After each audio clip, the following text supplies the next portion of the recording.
Roll that intro.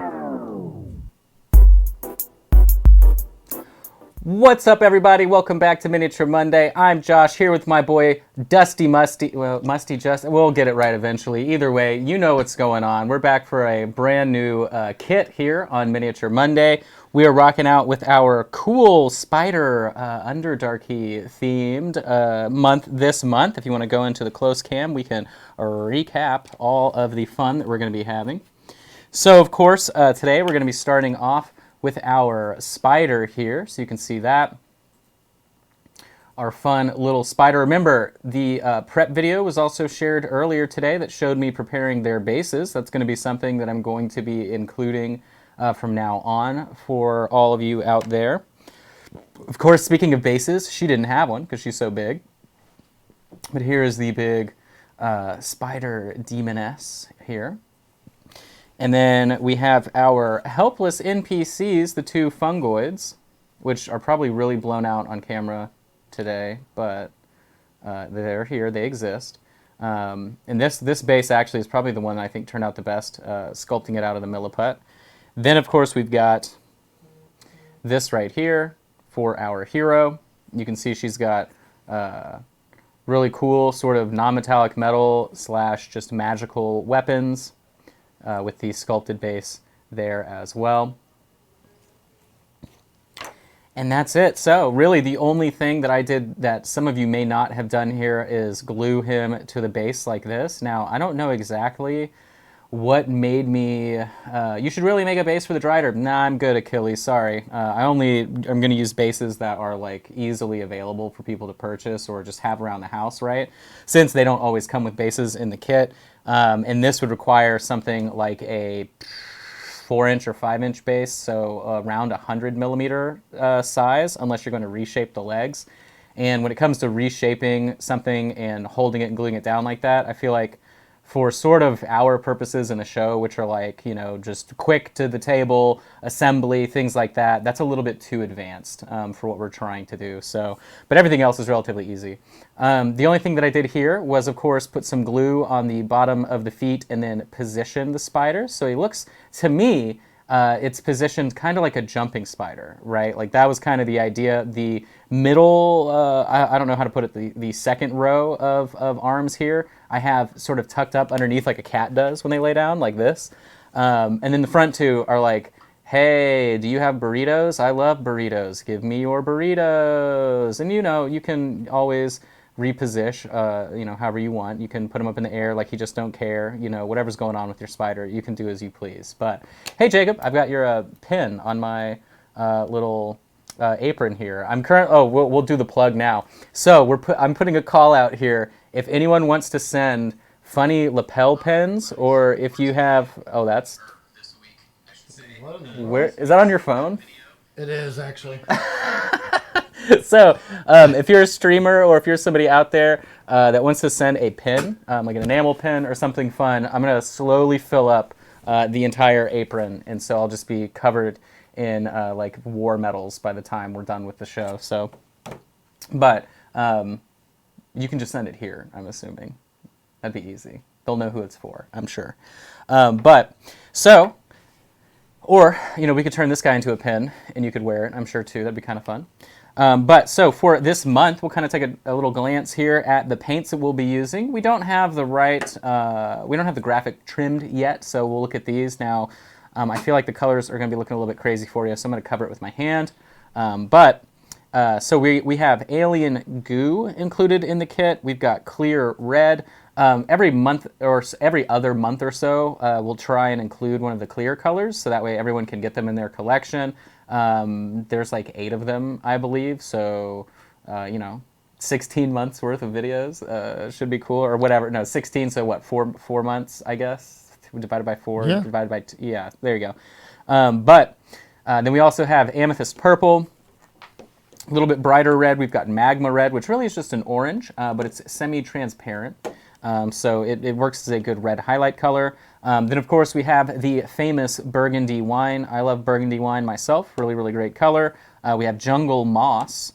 Nope, that's a default color. And then we have copper verdigris. I believe that's how we pronounce that word, verdigris. But this really awesome copper verdigris color, right? But it's a great blue, sort of tealish aqua.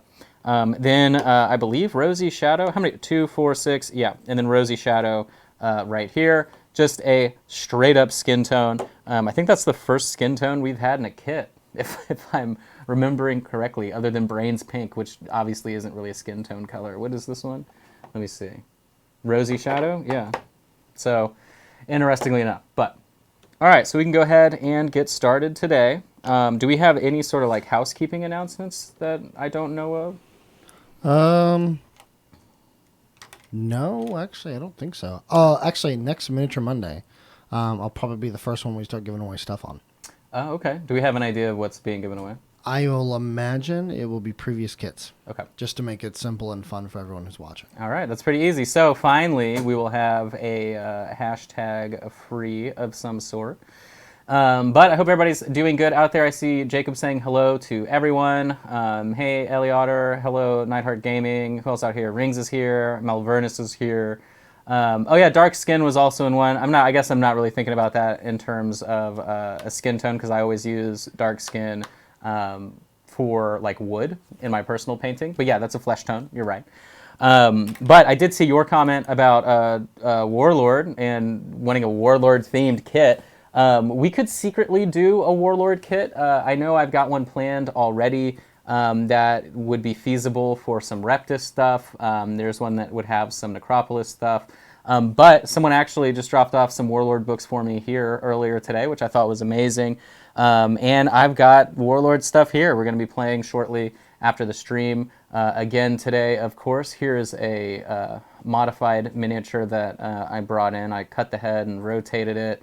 From the Nefzakar army. Some of you guys saw me working on Amat on stream from home. I've got her here. Of course, our cameras aren't adjusted at all for her. So yeah, I'm bringing in my Warlord stuff and building it slowly. So, and then I guess shortly touching on it, so bad at knowing who's who in this show. Well, I'm Josh, so nice to meet you. Hopefully you can remember my name. So over the weekend, we had our advanced Patreon class over at patreon.com/minipaintingstudio, and it was all about non-metallic metal. So you can see here, we painted Dragnus Duckman Warrior, or Drangus Duckman Warrior.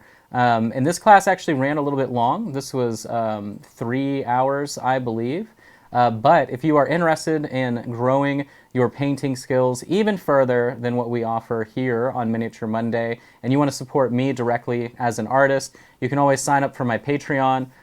This is an advanced class, which is at the $10 level. If you sign up at the $10 level, you get 3 classes a month. One sort of basics class. You've got one that's advanced, which was this one for this month, or last month. And then a general hobby class as well. Or $5 you get 2 classes, $20 you get even more. So definitely check that out. It really helps me out. I really appreciate all the support. It's allowing me to focus more on the painting aspect of it and the education side rather than having to fight for pennies doing commission work. So I gladly appreciate anybody signing up. And remember, when you do sign up, there's now over 60 hours of classes available for you immediately. And the classes are available indefinitely. So, but yeah, I know you guys probably saw me share him around earlier over the weekend, but yeah, this was the guy that we did for our last class. Really, really clean, shiny, non-metallic metal. So, either way, first thing we're going to do is bust out some burgundy wine on our palette to start base coating in all of our purples. So I'm going to get a little bit of the burgundy wine, not much, just sort of to warm up and darken our amethyst purple that we've got here. And I think I'm painting like a crazy person with no water again. Yep, here we go.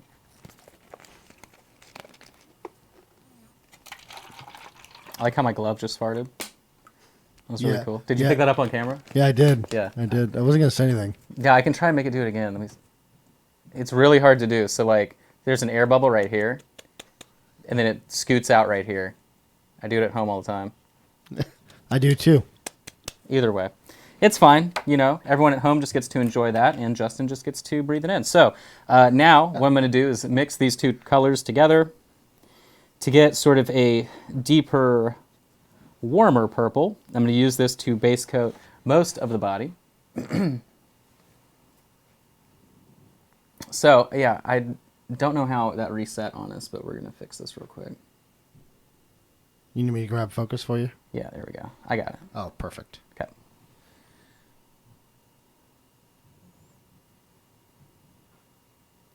I'm a professional document camera boy.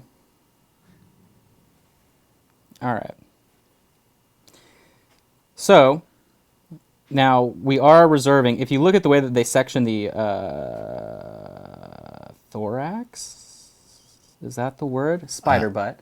If you look at the way that they section the spider butt, there's clearly sort of 4 divisions here. The top 2 are going to be green, and then the left and right hand side are purple.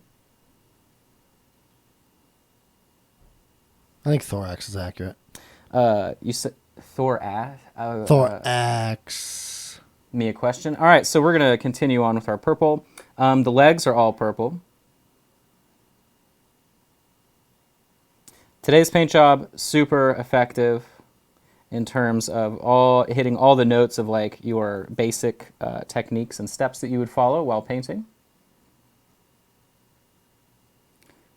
Pretty soon, later this month, I will be releasing a Tabletop Basics 101 kit that will be available for people. There are only going to be 10 because they are tied directly to a live class that's taught as well. But the miniatures that you receive, so this kit actually comes with 3 miniatures. All the kits that I'm releasing are they're all assembled and primed, and then certain steps from the painting process are painted by me. So that way when you're at home and I say this is what it should look like when it's done, you'll have a part of your miniature that is already painted by me so that you know what you're matching at home. But we'll have that done. Those, I believe, I used the Maggot Crown Towns Guard or Maggot Crown Guard. I forget the exact term. But we'll have that done out probably in about a week. And then I have an advanced class releasing with that one as well that uses, I forget the actual, I think it's just gorilla, if I'm not mistaken, but it's the big gorilla guy that has like the T-Rex or huge gator head that he wears as a helmet. I actually modified it a little bit and turned it into a shoulder pad. But those kits should be pretty fun too. I know a lot of people have asked me, like, you know, I do advanced level stuff all the time, but a lot of people are afraid to take classes or go to in-person events or whatever because they don't necessarily think they're catered to sort of the newer painter. And so I decided for whenever we roll this product out, we'd have something that would be a totally like beginner 101 start to finish thing with techniques that you apply to like all of your painting. So I'm very excited about that. And then I think that's really it for me this month in terms of like fun, exciting things, if I'm remembering everything correctly. So now I need to mix a little bit more of this paint. Oh, also, I realized Garmage is in chat. I believe, if I'm not mistaken, Garmage is the one who sent us the coffee. Oh, really? Yeah, and if that is the case, we actually had a French press here, and Collins and I made a cup before this show started. Yeah, if you would like to sponsor me, I will plug your coffee until the end of time. I saw the big 5-pound bag, and I took a big old whiff. I have a Breville espresso machine at my house, and so I go through coffee all the time at a totally healthy pace. So yeah, I'm actually gonna send Josh home with some yes. today.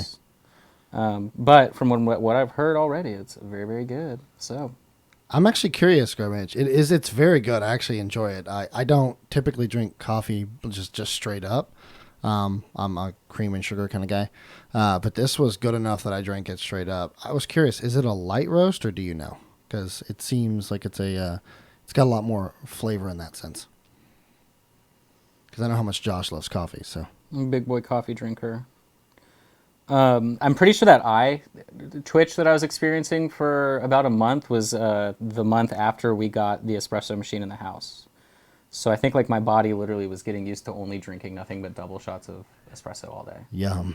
But I also think it was, I mean, we'll see, whatever. But either way, there's never too much coffee unless a doctor tells you not to. So Toku. I'm not sure. Will we see exclusives in monthly paint kits in the future? You mean exclusives like exclusive miniatures? Probably not. If I had to guess, only because there aren't. Even though there have been hundreds of kits selling every single month, that's not enough to justify like a custom miniature, and it would have to be metal.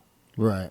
And that's not happening. So I mean, maybe at like the end of it all we could do that, but or like the end of a year or something. But that I just know the cost that goes into that specifically, and that's definitely more than hundreds of kits, sadly. So, but I do like that idea, for sure. It's not out of the realm of possible. Yeah, it's definitely possible. It's just not planned.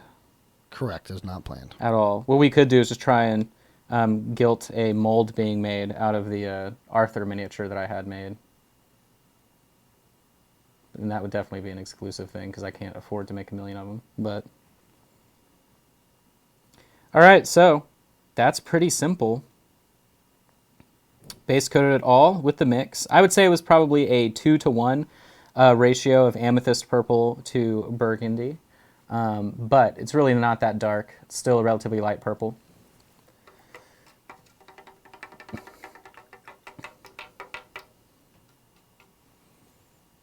Custom stickers.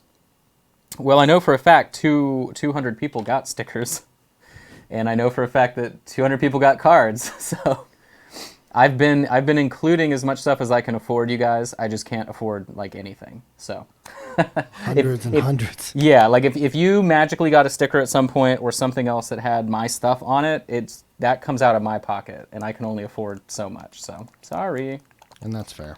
Are you applying a super thick base coat? This isn't thick at all. It's just wet. So a lot of people that watch me for the first time get confused. I always work with like a 1-to-1 ratio of water to paint, and that's kind of the trick. So it's really wet. When you actually increase the paint or amount of water, it speeds up your drying time, interestingly enough, as long as you aren't in like a crazy humid area to work in. But I've just sort of done it for so long that like naturally I end up doing it that way. So.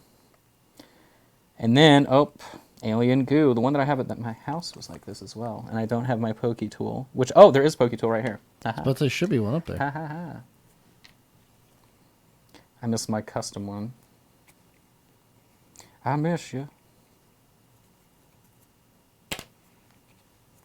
Whoop. Man, I'm dropping everything. There we go. All right, so I'm mixing 50-50 spider goo to jungle moss, or spider goo. What's spider goo today? Alien goo to jungle moss. Adding a little bit of water.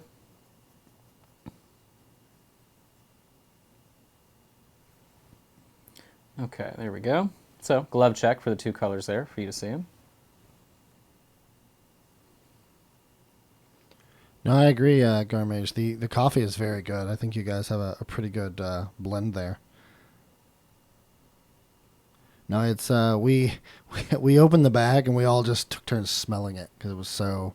It definitely does seem very fresh.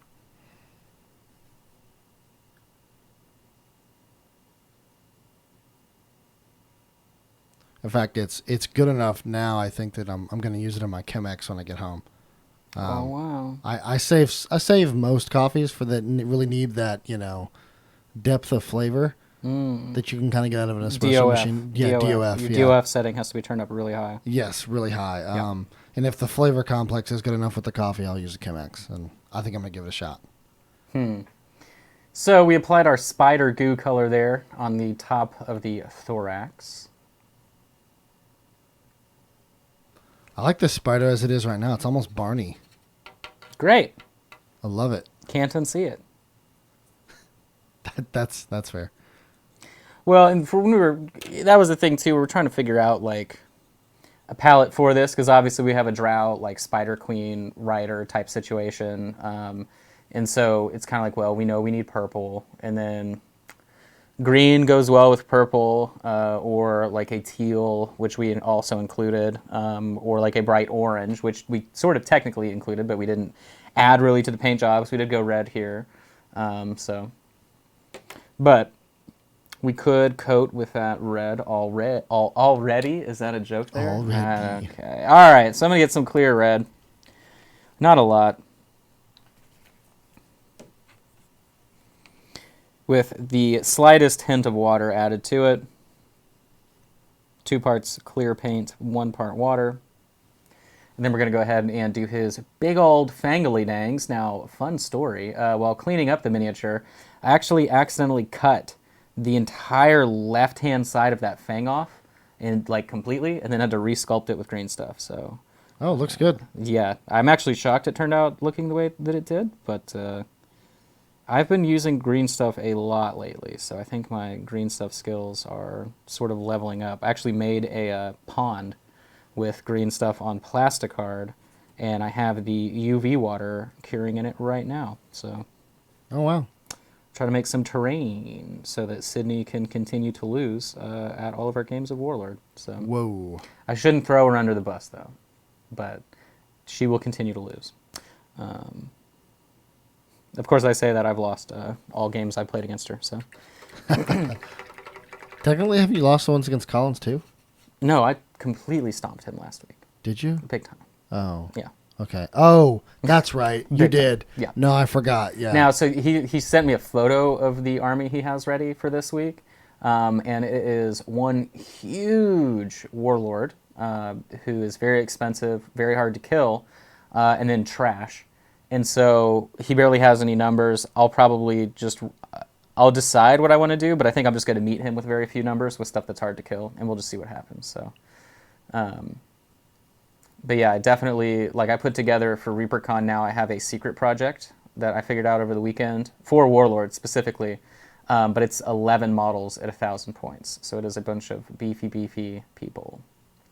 But it'll be an all-female army, so it should be pretty intriguing. But, all right, we're just waiting on this to dry. Exciting, I know.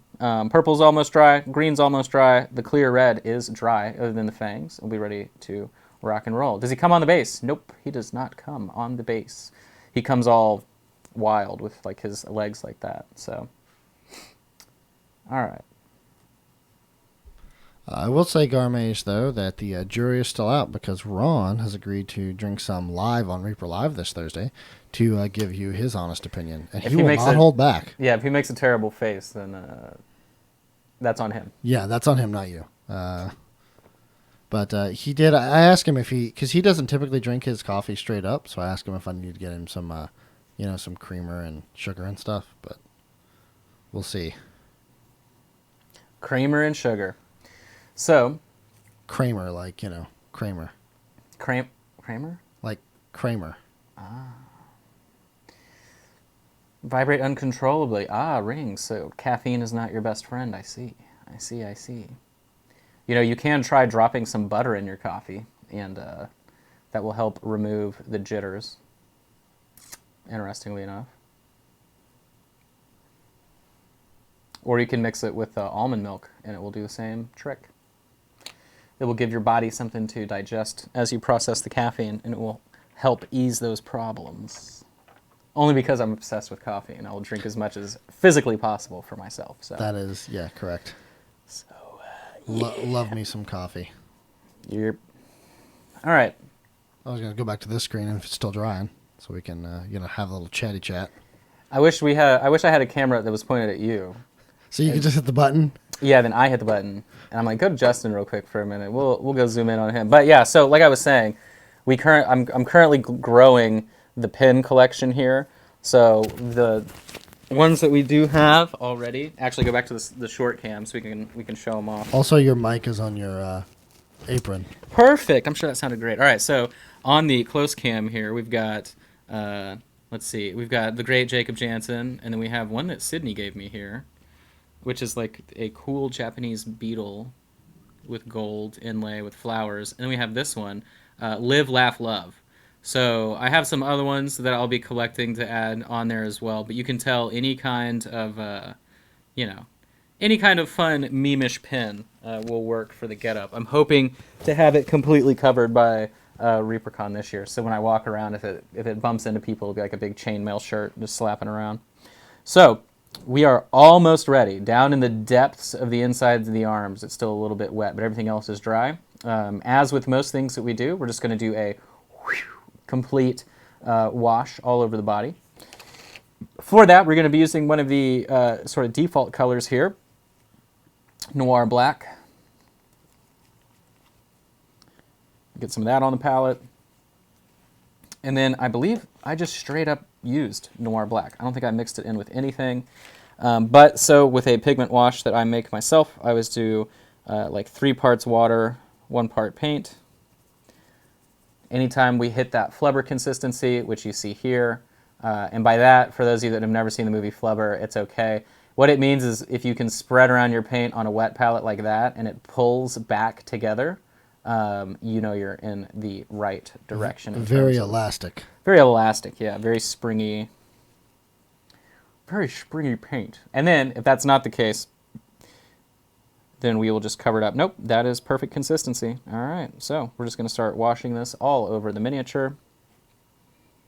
It's always nice when that, oh, nope, we need to wait for the thorax to dry a little bit. So we'll just literally not touch the thorax at all, and we'll just move back onto the arms.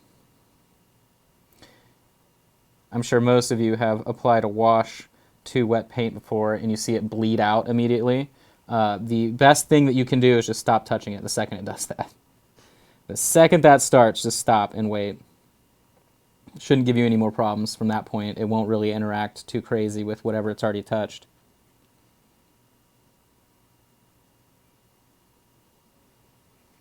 But relatively simple. If you have like the dark tone from Army Painter at home, black liner, if you've got Nuln oil, anything that's just sort of straight black in wash form, you can apply that as well.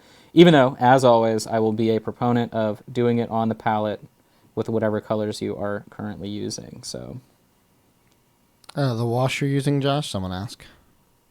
It is paint and water. So it is Noir Black and just water. Noir Black and water.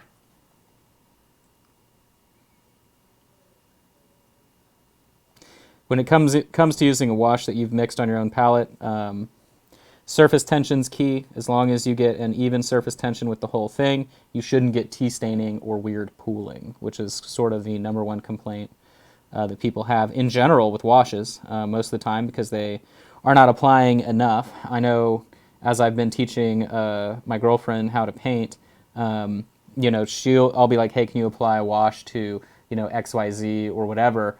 And what's interesting is she'll be like, oh, well, let me see how you do it. And then the comment is always like, oh, it's a lot more than I had assumed. And that's typically the same feedback that I get whenever I'm at a painting seminar or doing a class or anything like that. People are always kind of surprised, like, oh, that's a lot more than I thought he was using. So, but. By the way, Josh, have you seen Altered Carbon?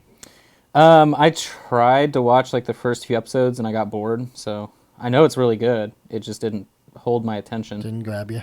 Yeah. I actually, because Jojen asked, I actually watched the rest of season 2 this weekend, and I thought it finished pretty okay. But, I mean, it was good. It finished a lot better than it started, that's for sure. Because that's the same dude that played the weird senator from the show with Homeboy that got canceled because he was weird, Kevin Spacey, House of Cards. Oh, was he in House of Cards? I never watched House of Cards. Yeah, his character sucked. And so as soon as I saw him in Altered Carbon, I was like, I don't like this guy. Just immediately, like... Well, he's not in season 2 at all. Oh, okay. Well, maybe I'd like season 2. Because of the nature of the show, and I guess if you were to watch more, you'd understand. Okay. But yeah, he is not in the second one. However, I was not, and this may be a hot take on this, was not super thrilled with Anthony Mackie's performance. I think it's Mack. Anthony Mack? Is that what it is? I think it's what it is. Allison Mack? No. Anthony. He's the guy from... He played the bird guy in Avengers, whose name I can't remember. Oh, I've never seen any of those movies. I don't like superheroes. Oh, Yeah, that's fair. not my That's thing. fair. You would not have seen him then. Yeah, sure. Not my thing. Yeah, I thought he was a little too mechanical for even the dude that he was supposed to be mechanical, right? He's kind of supposed to be like Gerald. Or Geralt. Sorry, not Gerald. Of Rivia, where he's, very... I don't like that either. You don't like... Okay, well, Yeah. wow. Falcon. Oh, no, I'm saying I don't like that pronunciation. I feel like it should be Gerald. Gerald. But no, he's supposed to be very dry and as a matter of fact and kind of angry all the time, but I think he took it a little too far. The bird guy. Perfect Zambes, exactly. Once again, I'm not a really big superhero kind of guy either, but I watch more DC than I do Marvel for sure. Why did you say her name? You know where that's from? Yes. Why did you say her name? Martha! Ah! So, we applied our black wash. I literally just took the black paint and shoved it into the area where that purple paint was still wet. And now we're just going to wait for this paint to dry as well. And then guess what? We're moving on to finishing touches. Pretty quick, I know. Thank you for the sub, Disney. I know. Hey, Mike Disney. How you doing, buddy? Mike Disney. Good old Mike Disney. I've got an overgourd position next to me. Oh, that's true. Yeah. There's the overlord. I assume he saw that. Yeah, Mike, I'm pretty sure he did. Did you see that on both Thursday and Friday when we showed it off? I'm pretty sure. The print? I'm pretty sure. Josh is brave. Oh, no, that's awesome. It really, every time it's just so cool. And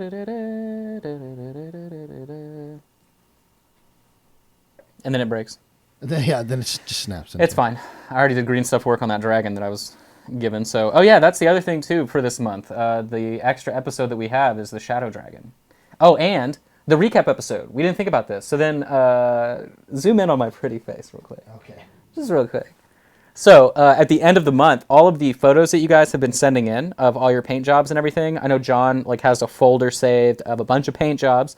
And then we'll put a call out officially for people to submit their work if they haven't already. The last week we will do a recap episode and we'll go through everyone's paint jobs that we can. I don't know how many submissions we'll get, probably too many if I know how this works. But we'll look at people's stuff. And then we'll also have fun working on the Shadow Dragon from Bones 5. So I did some cool custom sculpting on it, did some changes to the base and all kinds of stuff like that, and then we'll just have a good time doing that. So that's something to look forward to outside of our regular kit. So, but, okay, now go away from the ugly face. That's not. Oh, okay. Okay, all right. We're good. Yeah. But, yeah, we are just waiting. And you can tell, too, especially in the front here, we've pretty much matched the colors that we've been aiming for with that wash, and we'll just be doing all of our highlight work after that. You can see the tips of the toes there. I did paint with a brown, so we'll be using an intense brown to do that, but that's not necessary to do ahead of time because the difference between the purple with the black wash and the brown with the black wash, pretty much the exact same thing, so we're just going to paint on top. So, but yeah, we're just waiting. Exciting, I know. Make sure, I've seen a couple people do it, if you are not subscribed here on the Twitch channel and you have an Amazon Prime subscription, you can click the subscribe button in the top right corner above me in the top right, if I could reach that far. But you can click that and link it to your Amazon Prime account and have a subscription for free, or if you are just feeling extra supportive and you... Right here. There you go. It's going to be right above there. So you can click that and get the info there for everything that you need. Or if you just want to support all the streams and everything like that, if you're not someone that is sort of needing the tips and learning and paint-along action that's happening with these kits, but you still want to help grow the streaming side of Reaper, that's a great way to support them as well. Or, right, if you don't want to subscribe and you don't have an Amazon Prime account, right, you don't want to do that, then purchasing the kits is also a phenomenal way to help us and keep everything moving in that way. So, but remember, you can do that, and then you can also see. I know I usually get questions like asking if it's what wash I'm using or whatever, or what brushes I like to use. You can always check out my stuff on Amazon. I have a Amazon shop link on my website, and there is a curated page full of all the goodies that I use every single day when I'm painting, or you can just do your regular Amazon shopping as you normally would, and I get a bit of a kickback for that. It really, really, really helps me out because it's just little free money. Who doesn't like free pennies? Which is pretty much how that works. So, but I really appreciate it. You guys have been buying very expensive things for what I'm assuming are your businesses, which is really great. Thanks. I appreciate you. So, but Right now, we could start on the eyes if we wanted to. We could start on the fearsome fangs if we wanted to. The back is still drying and the legs are still drying a little bit. So we may as well work our way up on these fangs. Now then, what's interesting, toss a penny to your painter. I like that. That's actually pretty funny. That's hilarious. So what I'm going to do is I'm going to take the clear red and mix it with a tiny bit of the noir black.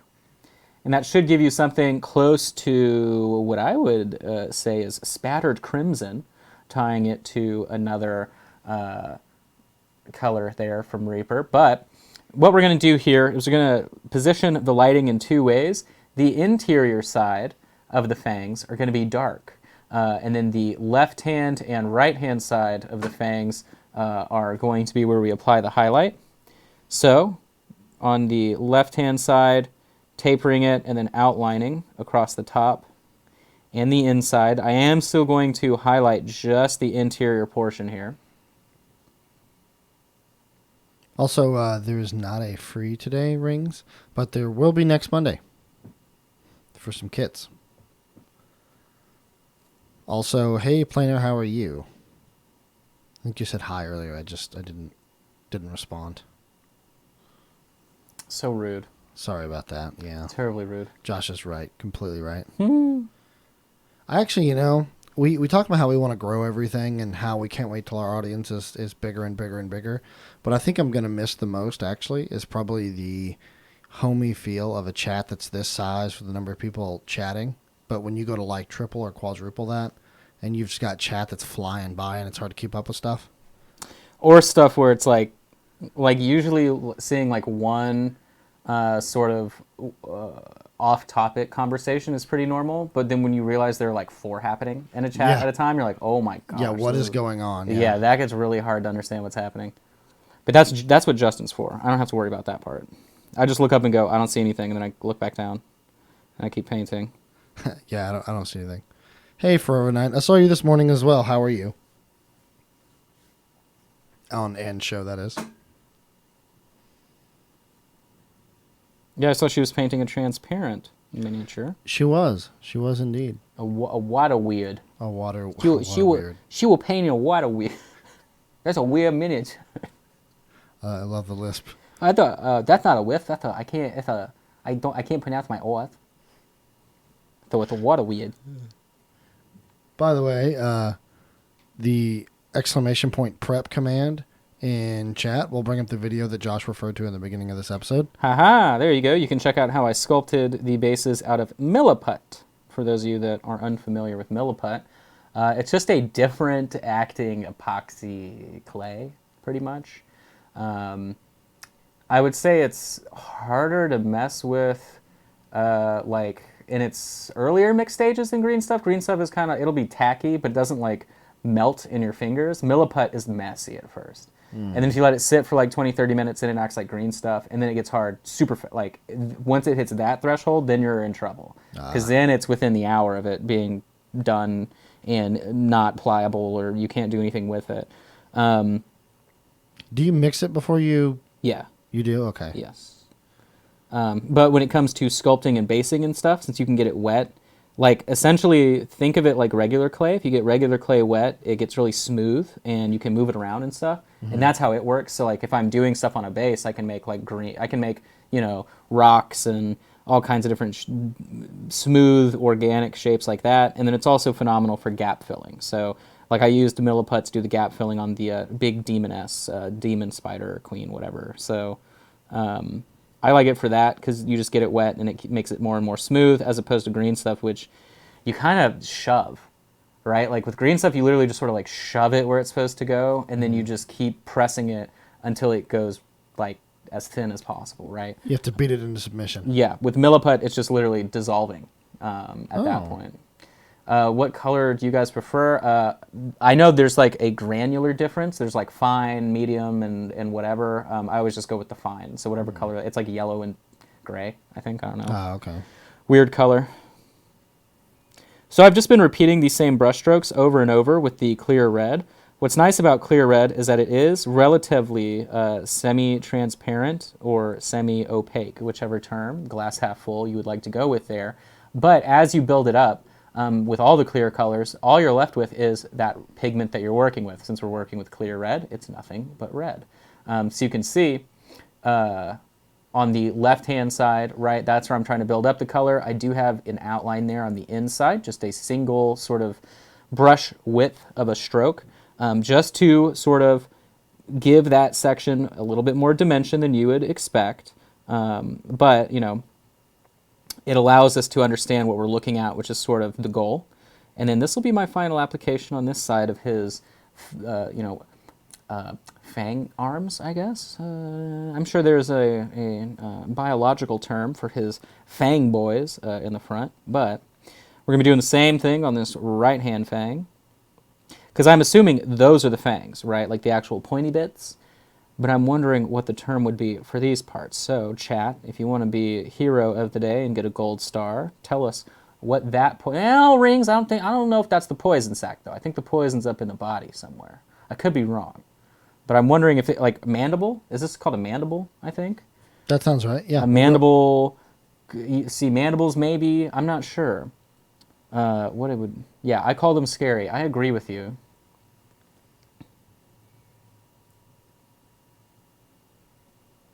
Even though, you know, other than brown recluses, I am under the impression that spiders really are our friends. And, you know, they're like, hey, I'm in your house because you had, you know, envenomators. A proboscis? I don't think it's a proboscis. Maybe it is. They are the mandibles. There we go. But, you know, I think spiders are typically friends. You know, they're just trying to help you and get little other bugs that are in your house, unless it's a brown recluse. Then it absolutely has no point in existing.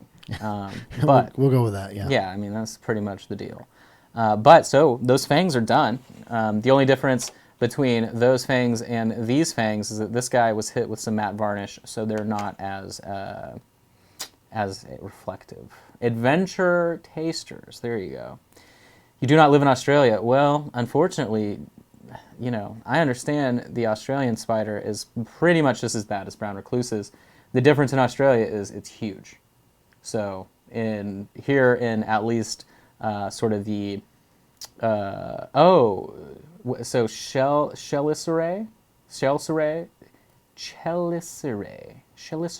nice, okay. But yeah, brown recluses are like tiny. They're like the size of this nail, and when they bite you, your flesh melts off. It's really cool. Basically, yeah. It's really fun. I've been bit by a young one. Oh. Yeah. So it wasn't like I went to the doctor after having a weird sort of thing going on for like a month on my ankle. And I'm like, is this a spider bite? And they're like, oh, yeah, that's a brown recluse. And it was like they said it was a sort of dry bite. And I'm like, great. How do I burn? And what's funny is when I lived like in Oklahoma City area, the biggest house pest, no matter where you live, are brown recluses. Oh. So not ants, not roaches, anything like that. It's just brown recluses. And the only bugs I ever saw in my apartment living there for 4 years were brown recluses. And I had like traps everywhere, thinking I'd find anything else, like in an apartment. That's all just you brown found. recluses. So My grandpa lost his middle finger to one. yeah. They had to cut it off. Yeah. Yeah. It's literally the worst thing ever. So, because I went to the doctor, I'm like, I'm putting Band-Aid, Neosporin, whatever, and they're like, it doesn't do anything. Like you like there. If it was worse, there were treatments that they could do, but they're like, you pretty much just keep it covered and you'll be okay. So, but looks like we have the back dry, so we can go ahead and move on to that.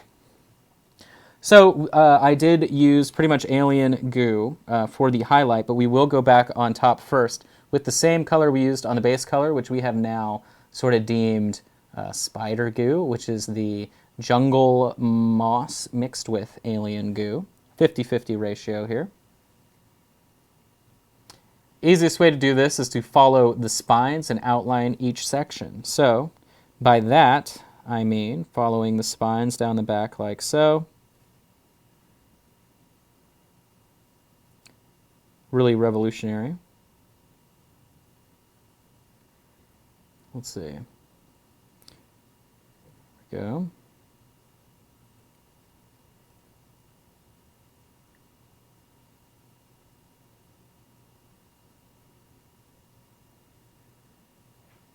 And then outlining each section. So I'm going to go on sort of the like webbing.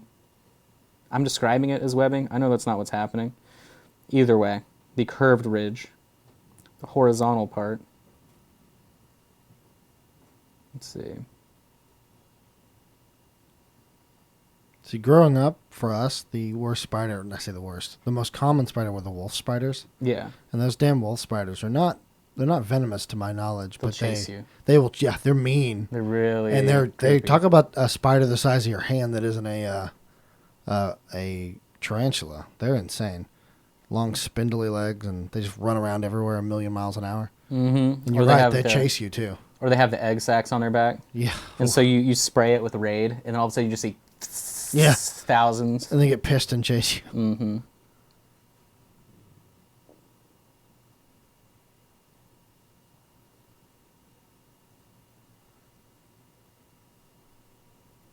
And then I'm just taking brush strokes directly towards the inside. So you'll actually notice if you're painting along at home that there are sort of indentations on the carapace of the thorax here, or whatever word we want, but I'm using those as a guide to sort of do those highlights. So now what I'm going to be doing is just taking alien goo directly and using that to do the highlighting. So let me see. Let me see where I can put this on the palette. I'm already out of room on the palette somehow. We've only used 3 colors. It's not bad. Doing all right. All right, so now then, I'm going to take a little bit of that last color, so I did lie. We're going to do that 50-50 with alien goo, then we'll go from alien goo directly on top. So comparison here on the glove. That's the next color we're going with, so that you can follow along at home.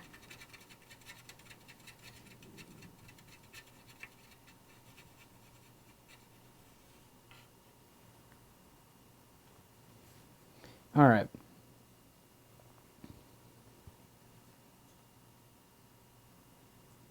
Do the northern states not have issues with spiders? Is that just us? So brown recluses for sure. I mean, they still exist, but they're not like literally Everywhere? super common. Yeah. But yeah, a lot of spiders don't really live where they can't live outside if it's too cold. So, and I know like there are a bunch of more like hardy spiders. So there'll be like a bunch of orb weavers, garden spiders, stuff like that up north, but not as insanely annoyingly common as they are here. You know what, you see another one that I don't ever see it like loose, but I always see giant spider webs. But that I think it's the Japanese garden spider. Yeah. That's that black and yellow one. That's just, they have giant butts, Yep. or abdomens or thorax or whatever. And there's I only ever see them on web though. I don't ever see them like on a surface running around. But they make some big elaborate webs. Well, a lot of times too. I forget what I watched. I think it was something on Netflix, but it talked about arachnids, and like a lot of the huge web-dwelling spiders, most of the day are literally like asleep. So they, like they expend so much energy while they build it that then they just stop and wait, and like they only become active if they feel something. I see. Rustle in the web. Other than that, they're just sleeping in the wind. Mm-hmm. Oh, so they are venomous. They're just not relevant to us. Not for us. Yeah, it's kind of like daddy longlegs are also super venomous, but they can't puncture our skin. So, although I grew up as a kid finding the balls of those. Yeah, huge. And because they're just so innocuous, ultimately, that you just pick them up and they crawl on you, but they don't. You know what I mean? Yep. They just run everywhere. They're more goofy than anything else. Definitely doofy. They are. My mom was terrified, is to this day terrified of spiders. So when I would find those balls of daddy longlegs and I would pick one up and show her, she would just faint from. She's not even touching them. She just didn't want me to touch them.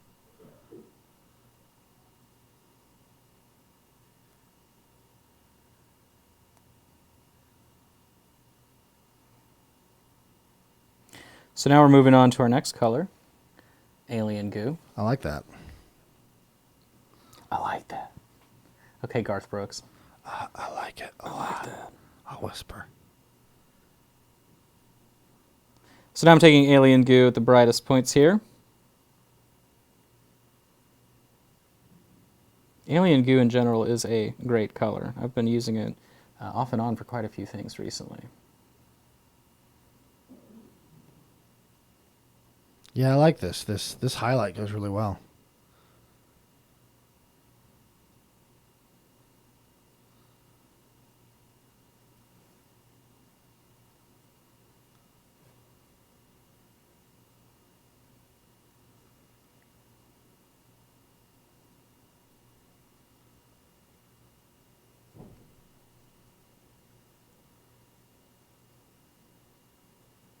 Relatively easy. And I'm letting the natural grooves be my guide, sort of where I should be placing those highlights. And you can also just place it wherever you want. Sort of doing stuff like this, it's kind of like whenever we do fur and I talk about adding implied texture. I'm implying that there's sort of these streaks there, but it's not necessarily built in. I mean, you can see the difference between our last application and this one, right? Like, you shouldn't be going that far into the actual plating, so to speak, but you're doing enough just to bring out all of the rest of the work that you've done previously.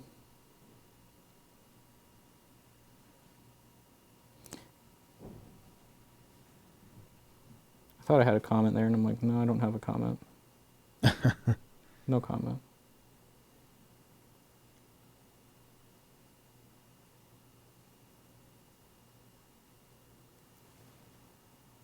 Okay.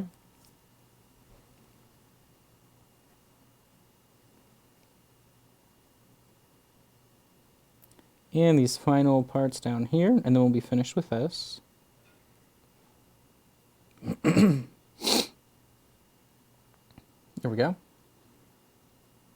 Finito. All right, so now we can start working on the purple, which, if you guessed it, is pretty much exactly the same as what we did on all the green, but now it'll just be purple.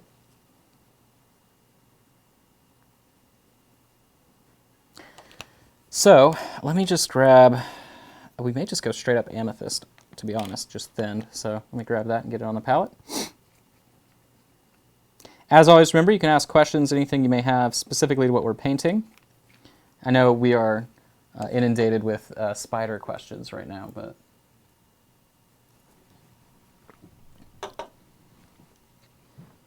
All right. So thinning down our alien goo, or not alien goo, sorry, amethyst purple at a 1-to-1 ratio of paint to water.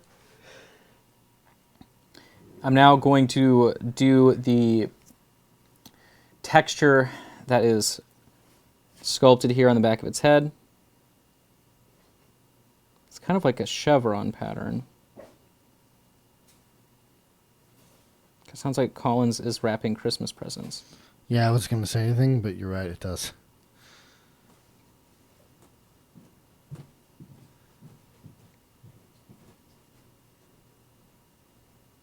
I figured he was about to come in here and be like, what did you say about me? What did you just say about me? I have appeared to cheat. Yeah. Yeah, he does. It's crazy because he cheats and still loses. For a warlord, that is. Well, and kill team too, actually. He wasn't prepared for the trick that I could pull off last week, so. But that's why I know I can't do it this week. No, now he knows. Just keep mixing it up. So Rings asked what brush I'm using. So I use DaVinci Maestro Series 10. That is my favorite brush. Size 1 almost 99% of the time. And then sometimes size 0, sometimes size 2. But you can see everything that I use, all the different painting tools, products, everything like that, at my Amazon link right there that just got dropped into the chat.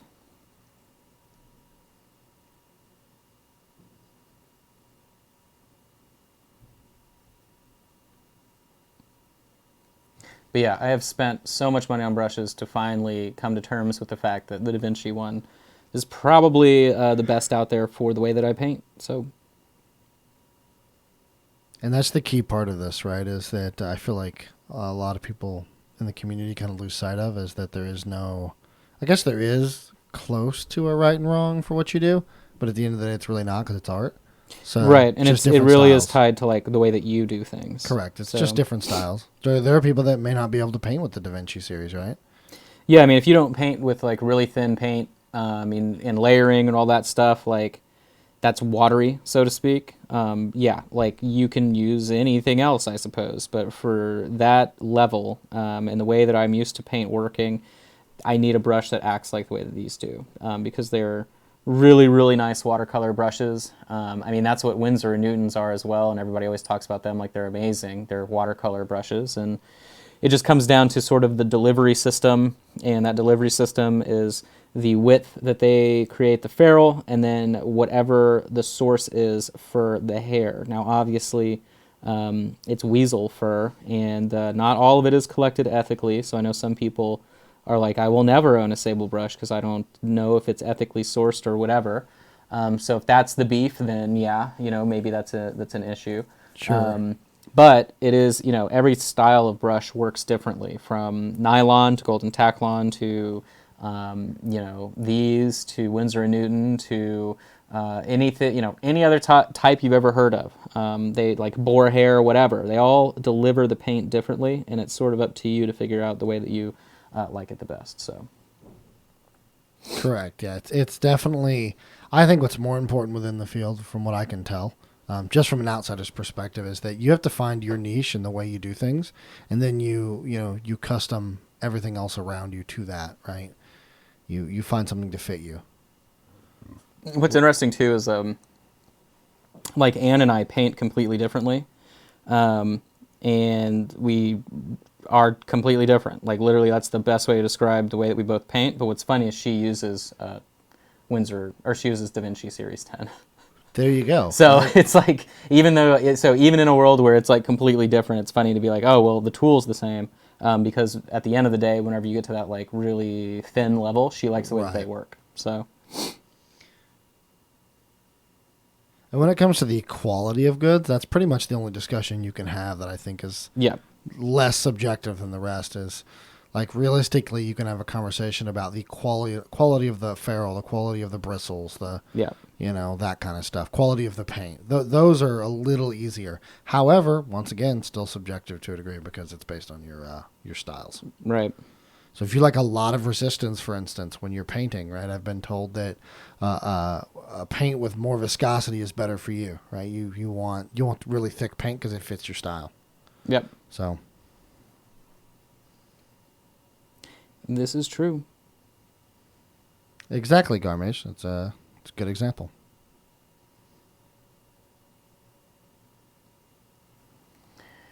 So what I'm doing now is I'm just taking the same color and doing the exact same technique down the back here that we did with the alien goo.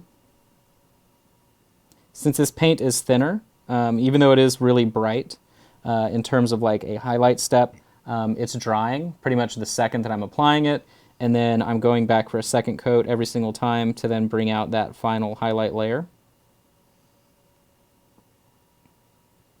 I think the biggest difference with my style of painting that I've noticed than sort of like more traditional painters or people that are used to layering with a lot of colors, you'll see people mix, like if you're going from, let's say, a very deep blue purple to a light pink, there are people that will mix all of those stages of that color on their palette and then apply all of those colors.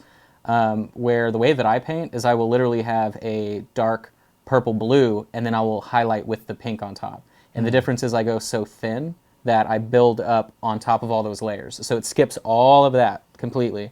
And the trick there is the brush control, right? And like understanding how the pigment acts and all that stuff. And that comes with time and practice or whatever. But I've always sort of noticed that. And that's kind of the hardest thing people have with sort of jumping into the way that I paint, is that they're used to mixing everything every step of the way. And instead I can just kind of, so... but that's what we're doing here, is that I have this much brighter color than the color that I am applying.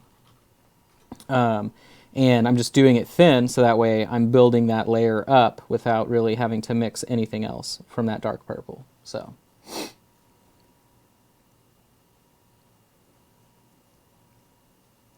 but that's what I'm doing now on this side of the body.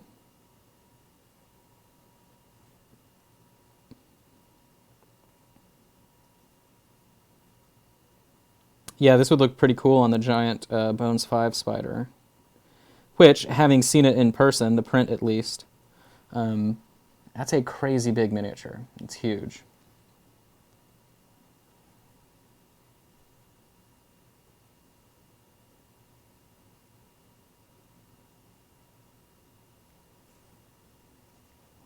Now, with all that being said, if you don't have any style at all, then I can't help you.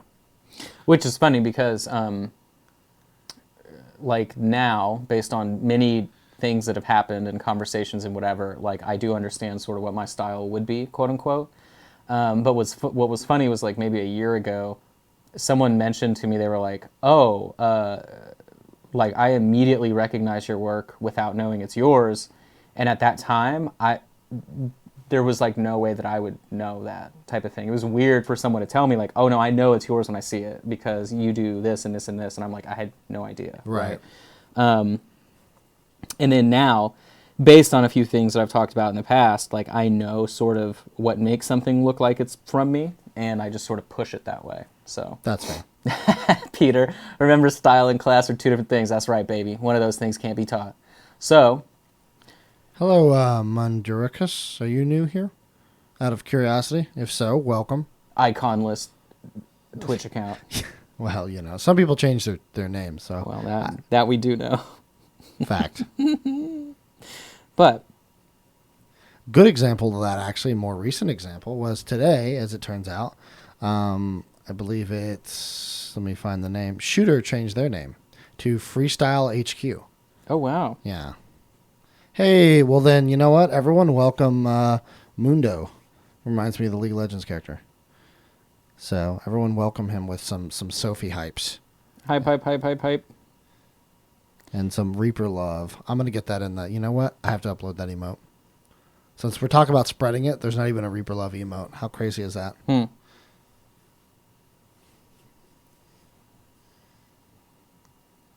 there's Freestyle HQ, speaking of. There it is.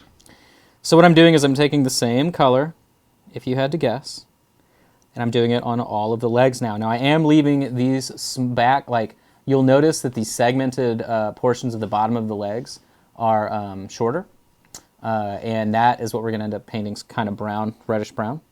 Someone asked, who is Sophie? Sophie is pretty much the mascot for Reaper, right? I mean, that's pretty much the best way to think about it. She's a succubus that wasn't, so if I'm remembering right, like she's always been the spirit animal, and back in the day, there is sort of like a succubus sculpt, but she was never called Sophie originally, if I'm not mistaken.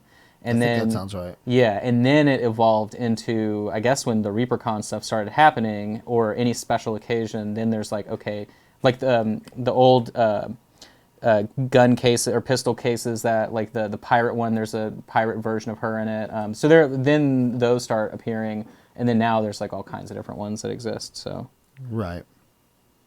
there's even a Sophie that's modeled after Collins, which is really cool. Is that the artist, Sophie? So I think the way that he just added a sniff at the end of that statement, for those of you that heard a ghastly, terrifying, ghoulish voice in the background that sounded like a goblin hoarding treasure from the world, that explains everything you need to know. So Yeah, that sounds right, yeah. No arguments. None. Cantankerous Collins makes an appearance. Creepy Collins makes an appearance. Reminds me of whenever we went to PAX South. The one in San Antonio, of course. I think that's PAX South, right? Yeah, it is. When we went there, we ran into some, like he and I were doing coverage of it, because there's actually an episode of Reaper Live that you can go watch on YouTube. That was our coverage of that convention. And we ran into some... You guys leave the studio? We do occasionally, yeah. Wow, okay. And we actually shot on location and did some... That was fun, actually. We enjoyed that. But we ran into this other streamer guy while we were working, and he had a mobile setup that was... I had actually seen him a couple of times. He's actually a fairly well-known WoW streamer at this point. And I'm not talking about Asmongold, of course. And his chat... Asmongold. Yeah, it's not Asmongold. But his chat actually said some pretty unsavory things about the two of us. Wow. I'm not going to repeat any of them because You know, They would not upset great. your mom. So I will say they would. Yeah. Well, actually, my mom probably wouldn't care, but.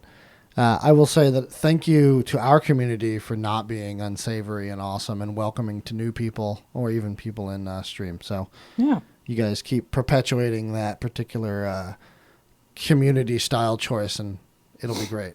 I would think that since this is the only Reaper show that hasn't had a giveaway so far, and everyone's still nice, Yeah, it pretty much means that it's everybody's nice. So yeah, it's special. Oh, good to know, Freestyle. I'll go ahead and I'll reset yours, back down to 0.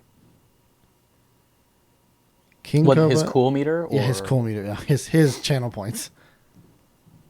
I've been looking for the King Cobra mini for the past several months to show up on your store, and it's always sold out. So I had to go third party to get it.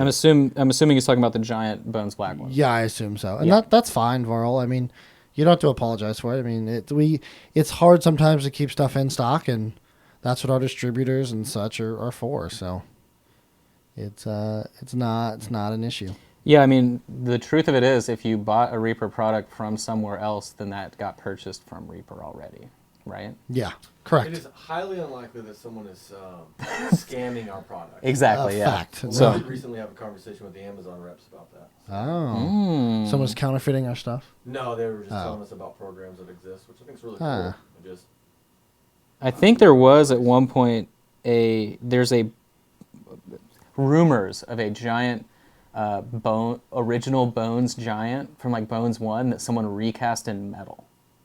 Wow. Yeah, which was interesting, but but I think what it was, it's like an urban legend, but I think the truth is that he wanted to like have the sword not bend on him or something, and then he was like, yeah, I just made it all out of metal.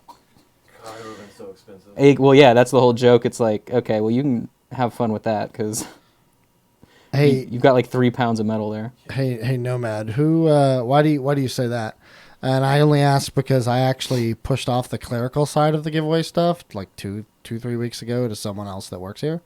So if something is occurring, then and it's funny, then I would definitely like to know. But also if it's negative, then I need to know too. So What he's saying is, you better snitch. yeah, listen, I need you to snitch, Nomad. Oh, that's you know what? That's great, Walt. I don't think that's John right there, but it looks close enough. We'll go with that. Oh, who, me? Yeah, you. Yeah, people literally think my name's John. Again, my name's not John. My name's Josh. I'm a different human being. I don't work here at Reaper. I don't do the tours. I run Mini Painting Studio. But not that helps, because I've also had people message Mini Painting Studio asking me if I'm John. Hey, are you John?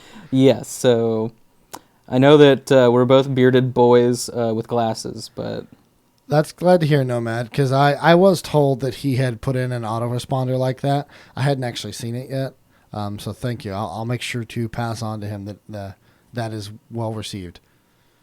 Did you happen to read that by chance? Apparently, he put in an autoresponder that said, I assume that's Tassin or Tassin, that's funny. Keeper of the Vault. I've heard your multiple triumphs over Twitch streams. Your banner will be forthcoming. That's hilarious. That's kind of like how they do the ArenaNet support tickets. So I recently had to recover my ArenaNet account for Guild Wars, and the person that sent me the email was like, "I am GM Twilight Sparkle, the Seeker of Doom and Rainbows," and I'm like, "Whoa, okay, dude, what's up, man?" But they fixed my problem, so.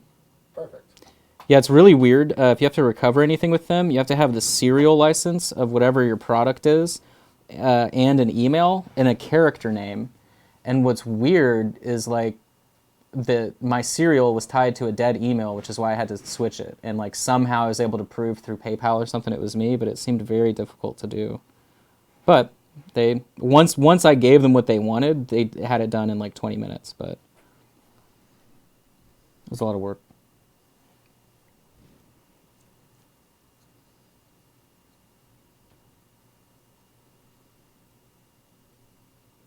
So we're almost done with all of our purple here. Now, what's interesting is I feel like I washed this one down again on the right, and so this guy's a little bit brighter. We can always go back and wash things as well, but we'll just see. We'll see what we're feeling. once we do the eyes, because the eyes make it pop. So. You know, it makes me wonder if that, since the autoresponder is giving multiple messages, it makes me wonder if Courtney got with Chance and they actually made something, because that would be fantastic. Sounds to me like they did. Because I can't imagine, Courtney's pretty busy. I can't imagine him taking the time to, go crazy with an autoresponder.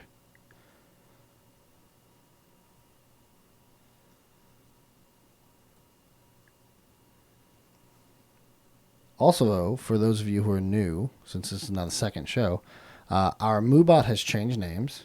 It's not MooBot any longer. It is Darth Abacus Bot. But it is essentially the same bot. Aww. Was that the reaction we were supposed to give? Yeah. Aww. Because I noticed some people were like, "Oh, we don't have a bot anymore. No moderators." But it's basically just renamed.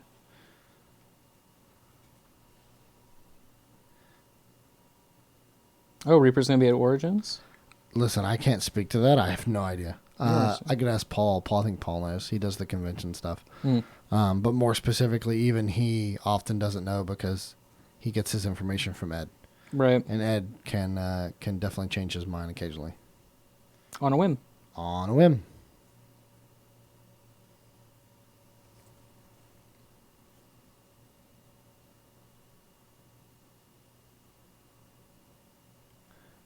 I hope you're not getting double responses and double packages.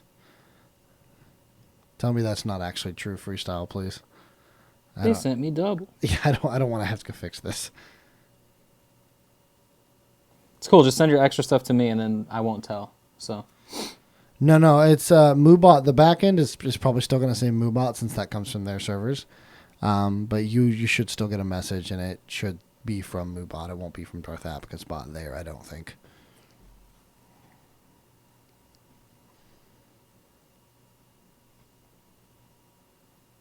All right. So now we need to do the little brown legs. So what I'm going to do is I'm going to take, let's see, clear red.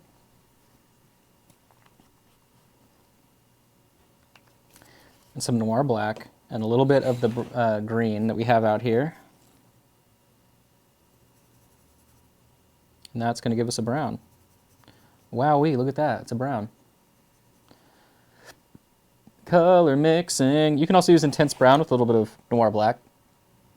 But that's the brown that we got using our alien goo plus black and clear red. Are you going to try to replicate it? With your glove, I mean. Oh, there we go. I just did it. Wait. Hold on. Where's my mic?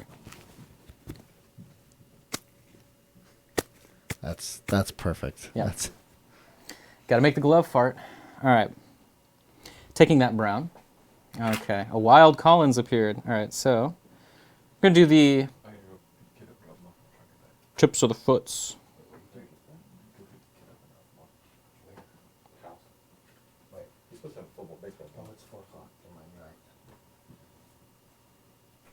Oh my gosh, both of you sound like co-dads. Well, yeah, we're co-dads. You sound like co-dads. Picking up the kid. Picking up the kid. What's going on? What do you got to do? Where's he going? This guy's got. What, do we have to spend money? I got to spend money on something? That's funny. What do I got to do? 100%. What? We bought him food last night. Does he eat more than once? Does he eat more than once a day? Oh, I don't eat more than once a day. Come on. That's pretty funny, though. Garmage asked how wet you get your wet palettes. Boy. Pretty wet, I would say, Garmage. That's, oh boy. Yeah. Almost so, soupy. Like this. You see that water? Look at that. That's how much water's in this bad boy. That's how wet. But yeah, so remember, none of this on top is wet. So if you are wetting your parchment before you put it on your wet palette, you have sadly done this wrong. There is wrong information out there on the internet. Like, this is one thing that people just do wrong, period. I know, like, I'm nice about painting styles, and I'm really objective about that. Stop putting water on top of your parchment paper. That's wrong. So, but... Because I assume what happens is what Varl B. Jim said there is that they do medium wet because... They turn into washes. Corrected. You don't want to turn your paints into washes. Correct. So that is what the preemptive... I mean, I've even read people are boiling Reynolds wrap parchment paper, which is like, that's also confusing the Masterson's palette paper, which has to be boiled to be activated, which means that that's bad info that someone gave you on Facebook, right? Like there's a lot of misconceptions. And then of course too, if you just don't want to mess with any of that, you can just buy a pre-made one. You know, lots of people make them. There's Redgrass, Army Painter makes one, you know. Or you can go to the route that I do, where you just buy like 10 of these foam sheets for like $8 and then $3 for, I think at the end of the day, you get 48 or 72 of these sheets, and it's less than $10 total. So that's obviously a, you know, a good deal. So if you want to economize. Yeah, there's a lot of bad info out there with this stuff. So, sadly. All right, so we've got our brown. Check it out. Cool. Wow, cool. Now, I wish I had a top hat and a cane for this guy, because I feel like the cane would go in this hand, and then he'd have a top hat on, and he'd be like, hello, gents. I'm the spider. But sadly, no.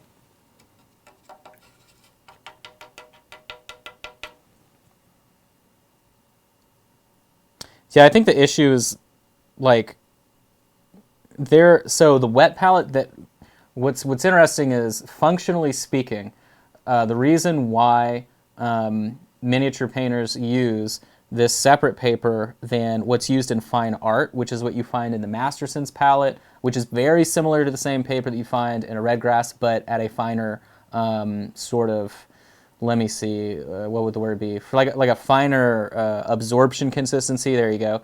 And then that's the same for the Army Painter stuff.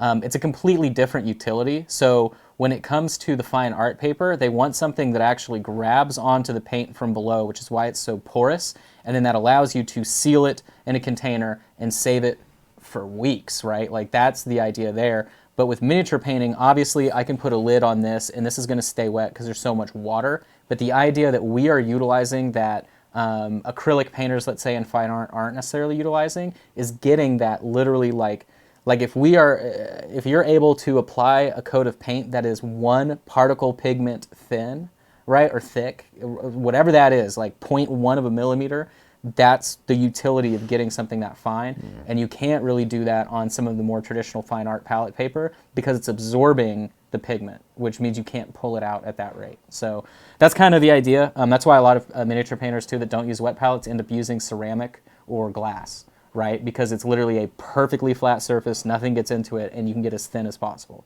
So that's kind of like the trade-off there. But that's the other confusion that happens a lot with some of the pre-mixed papers, that it's like, well, why is it bleeding? Why is it doing this? Why is it doing that? And it's like, well, in a perfect world, we would have our own paper formulated for that.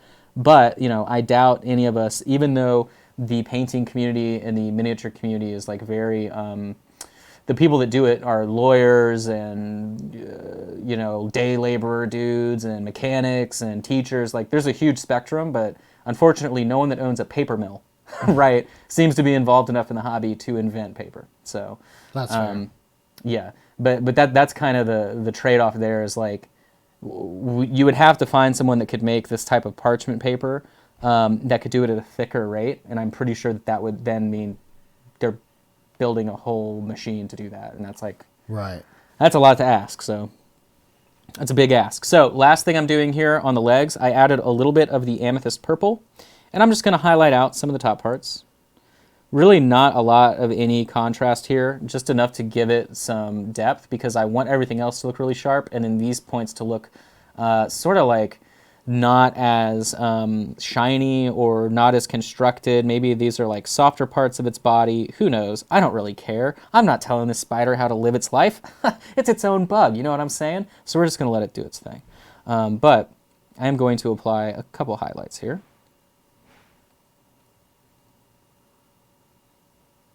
And then guess what?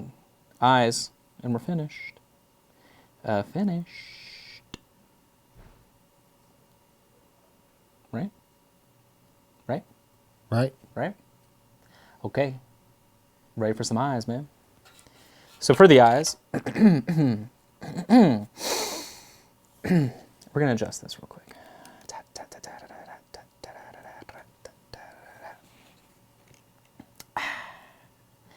We're not going to get that close, actually. I'm a crazy person. There we go. We're just going to do it like this. There we go. That's a little bit better. Only because I'm trying to show you. Yeah, you'll be able to see. I'm actually going to adjust the focus to like... About right there. Yeah, there you go. Yeah, because I'm going to show you. I'm only going to do like part of the eye. So, on a little round shape. So we're going to just straight up use our Cooper Varigris. Cooper Varigris. Wager Skalalgubul. Yeah, all right. So we've got that covered. Perfect. Yeah. Perfect. I did it. All right. That's what happens when you take Hooked on Phonics. That's a pirated copy of LimeWire. All right. So we're going to be attempting some eyes here. And by attempt, I just mean do. Now then, I don't remember if I did it. Yeah, so we did it this way. So I'm sort of thinking of like a semicolon shape here, comma shape, whatever you want. Yeah, comma, sure. So we're going to do a circle in the top left-hand portion of these front eyes like this. Nice little dot. Pretty cool. Then, sibling, that is true. You thought Josh didn't do eyes. I know. See, now you know. We've got somebody from the Patreon in the chat. And then I'm just going to add a little swoop on the other part.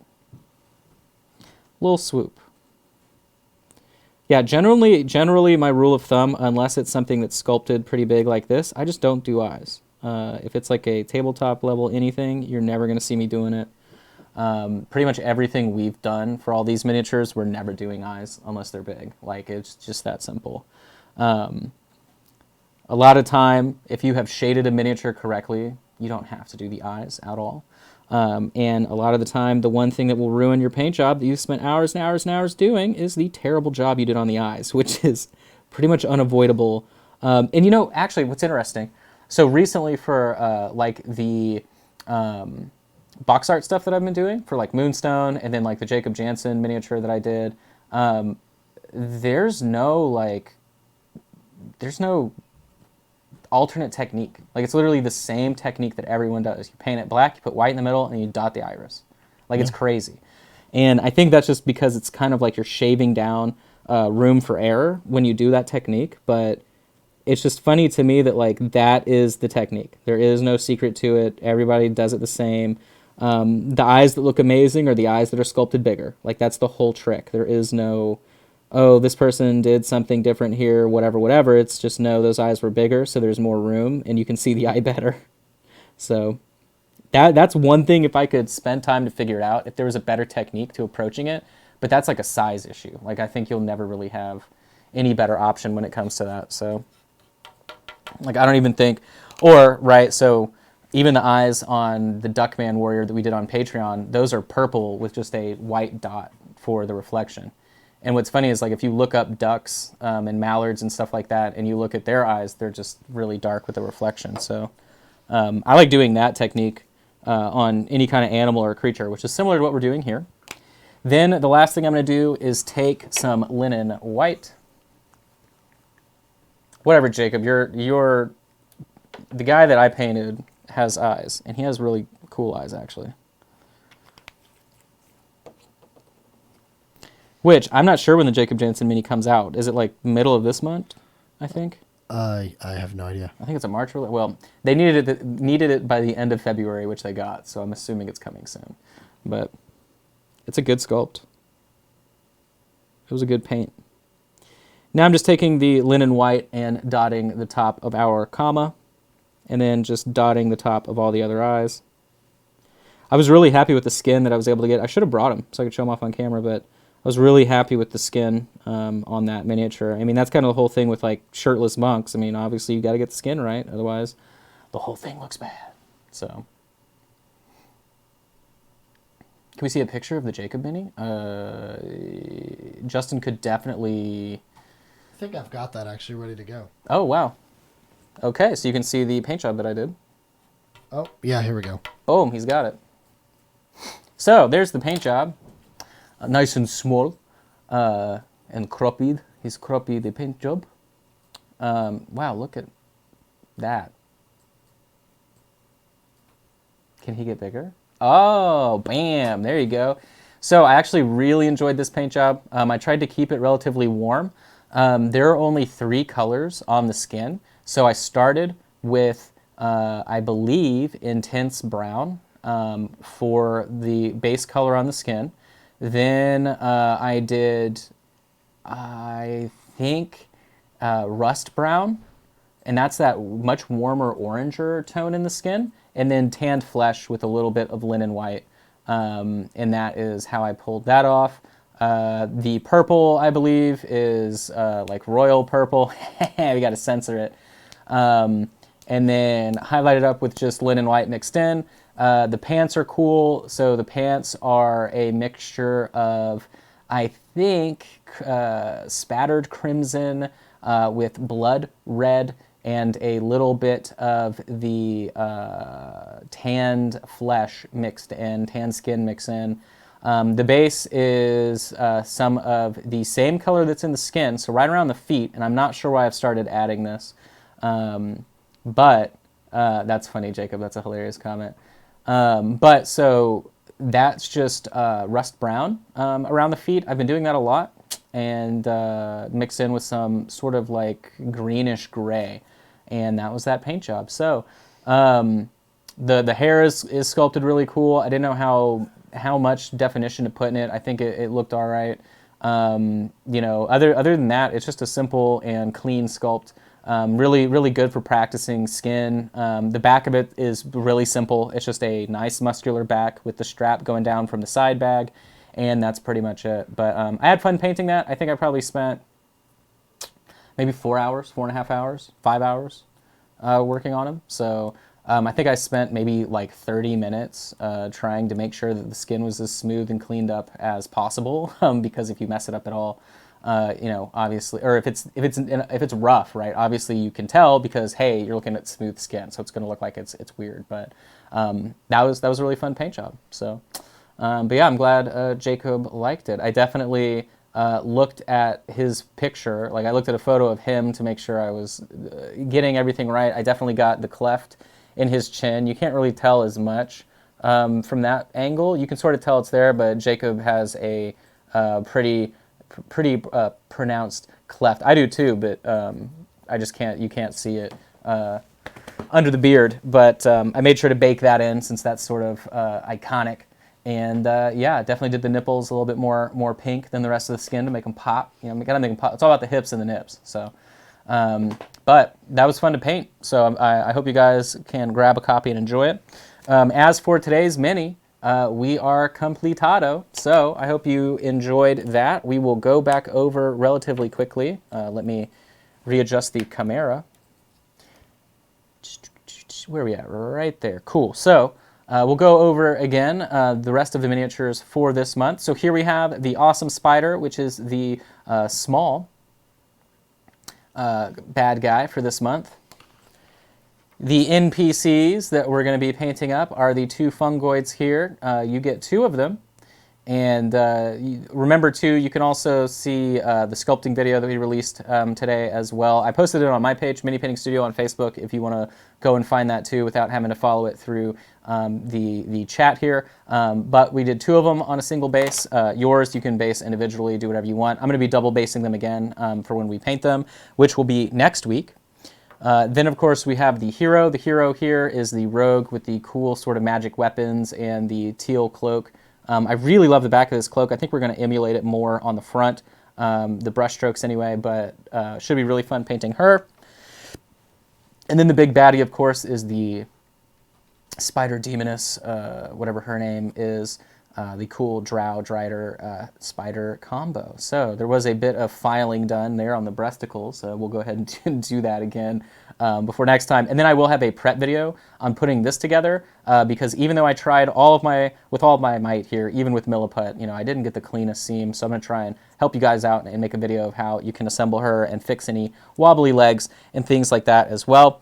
Remember, this upcoming weekend we have the general hobby video on my Patreon. Remember, you can check that out and support me directly. That is the best way to help me out. Starting at $5 a month, you get 2 classes. $10 a month, you get 3 classes. This was at the $10 tier last weekend. It was a non-metallic metal class working on the metal Reaper sculpt Drangus Duck Man Warrior. So this is a really, really, really fun sculpt. I'm trying to include more fun sculpts in the future. This is by Jason Weeby. And yeah, really, really simple and effective non-metallic metal in 3 hours. So if that is something up your speed, definitely check that out. Again, patreon.com/minipaintingstudio, or you can just follow me on Facebook anywhere, and you'll see the Patreon links as well. So, but thanks so much again for hanging out. If you haven't grabbed your March kit, they are still available in the store, and you should be able to grab one and join us for the rest of the weeks. And remember, we do have an additional show in March. That'll be the end of sort of this quarter. We may or may not, it just depends on what we end up deciding at the last second, redo the core set for the next quarter. We'll just have to look at what's coming up if I want to change the metallics for any reason. And that should be it. We'll have the review show. We'll be working on the Bones 5 Shadow Dragon on that last episode as well. And make sure you send in the photos of your work wherever they're at. Make sure to tag John, or John will just find them and save them in a folder, and then we'll show them all off. So, but thanks so much. I hope you guys have a great rest of your week, and I'll see you next week painting up some fungoids. So, who are we rating today? We're rating Mocha. I feel like we've rated her for the last 2 weeks. She's only on Mondays, basically, so this is the only time I get. So. There you go. So we'll be hopping into Mocha Stream. Make sure you give her all kinds of love. See you later, Jacob. See you later, everybody that's been hanging out. Zambies, Andre, thanks so much. We'll see you next time. You guys keep being awesome and spread the Reaper love. Also, see you tomorrow morning for Reaper Pro Tips. There you go. See you guys. Bye.